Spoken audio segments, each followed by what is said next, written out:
Hey guys, tonight we walk through marble corridors where the sunlight feels artificial and the shadows tell more truths than the statues. You're stepping into ancient Rome, not the glory you read about, but the one that flinches behind curtains, where toasts are traps and suns are crowned only to be buried. This is a tale where gold doesn't glitter, it poisons, where destiny is written not in ink, but in ash and vinegar, the kind of story that makes you whisper even when you're alone. Because here, at the heart of the empire, everyone smiles with their teeth, and not one of them is clean. So, before you get comfortable, take a moment to like the video and subscribe, but only if you genuinely enjoy what I do here. And tell me where you're listening from, what city, what time, what temperature of dread. I read every single one. Now, dim the lights, maybe turn on a fan for that soft background hum, and let's ease into tonight's journey together.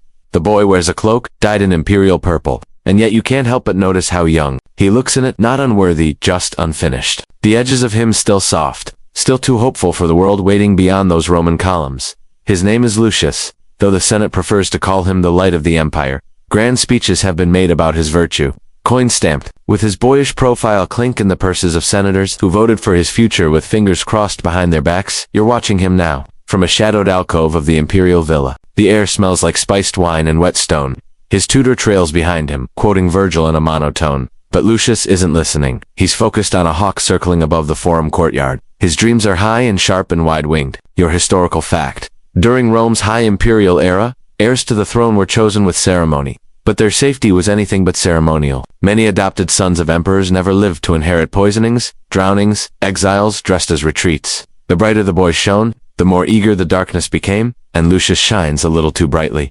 Even at age 14, he's already won over half the court with his speeches, memorized, yes, but delivered with the practiced awe of someone who still believes in goodness. That's always the first mistake. You begin to notice the others now. The older cousin with the ring he never removes, the uncle with eyes that narrow only when Lucius speaks, and of course, the stepmother who smiles like marble, beautiful, expressionless, and far too quiet at dinner. Rome, you see, is not built on love. It's built on inheritance, which means every boy with a title is walking a corridor that narrows behind him. Here's a fringe detail for you. According to one preserved letter, Lucius was known for feeding the palace dogs himself every morning.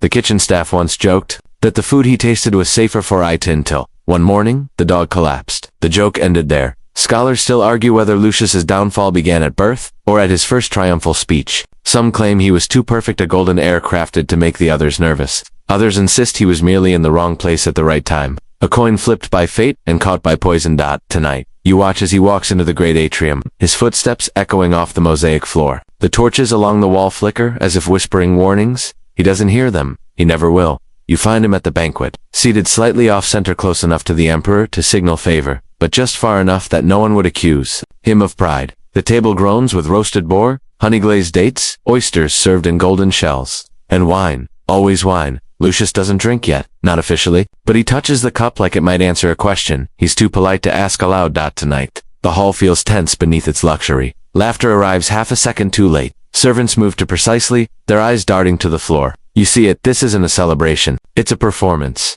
Here's your historical fact. Poisoning wasn't just a crime in Rome, it was a craft.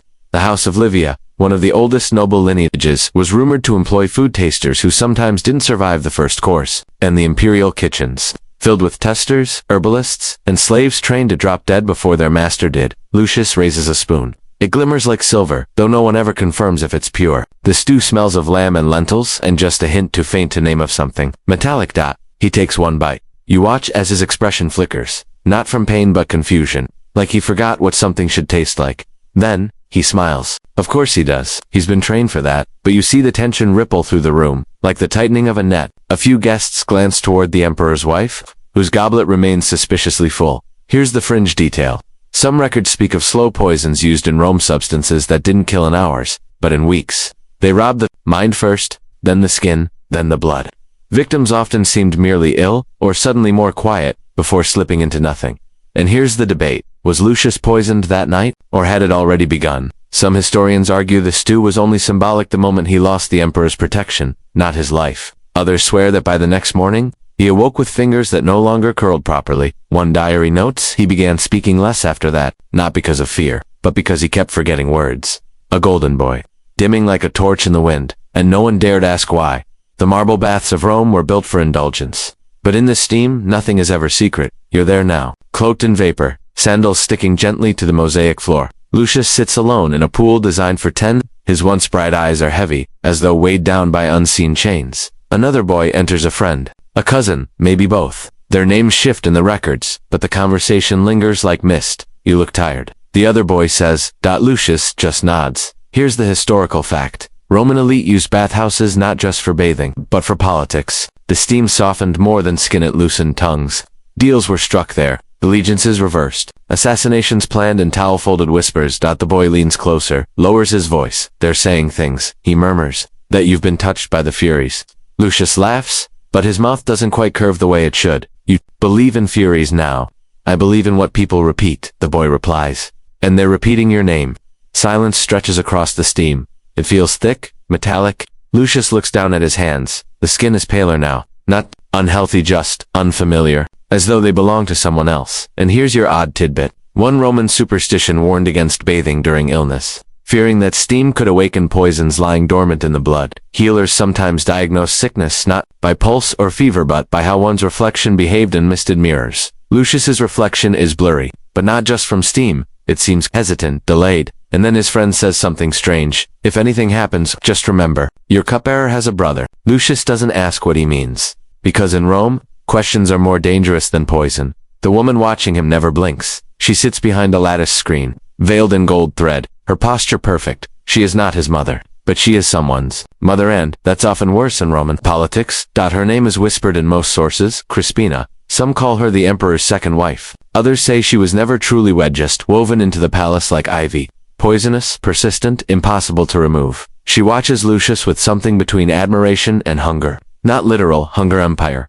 Hunger, the kind you taste in your teeth. Here's your historical fact. Roman empresses often wielded unofficial power through marriages, adoptive sons, and strategic deaths. Some were worshipped, others were burned in effigy. A few were both. Crispina is known for one thing, above all. The glass vial she always carries. No one knows what's inside. Perfume. Some say tears of her first husband, others joke. But when someone dies suddenly in the palace, her servants replace the vials, stop her the next morning. Lucius sees her less now. He has been confined to private study, citing delicate health. But one night, as the moon shines over the Palatine Hill, she visits him. She brings wine, not to drink, just to talk. She says things like, a golden boy doesn't need to shine alone, and empires have many kinds of heirs. Lucius listens. Politely, she touches his hand and says, you're almost ready. Then she leaves. And that night, he dreams of laurel crowns turning to ash.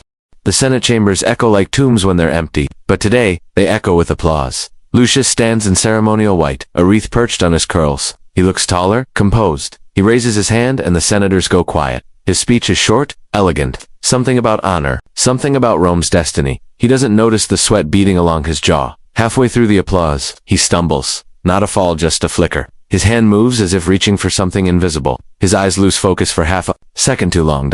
Then he collapses. The silence is instant. Here's your fact. At least 3 imperial heirs in Roman history died unexpectedly after public act. In all cases, their causes of death were recorded as sudden illness. Yet each had reported strange symptoms in the weeks prior: blurred vision, fatigue, tremors. Lucius is carried from the chamber. He doesn't wake up. He doesn't die right away either. For 5 more days, he lies in a cool room, tended to by men who never use names. His parched lips speak poetry. He murmurs the names of birds that don't exist. And finally, on the 6th day, Rome's golden heir exhales for the last time, and no one cries. Not because they aren't sad, because they can't afford to be. The coin with his face is quietly melted. The emperor makes no public statement, and the vial on Crispina's belt, that one, never reappears.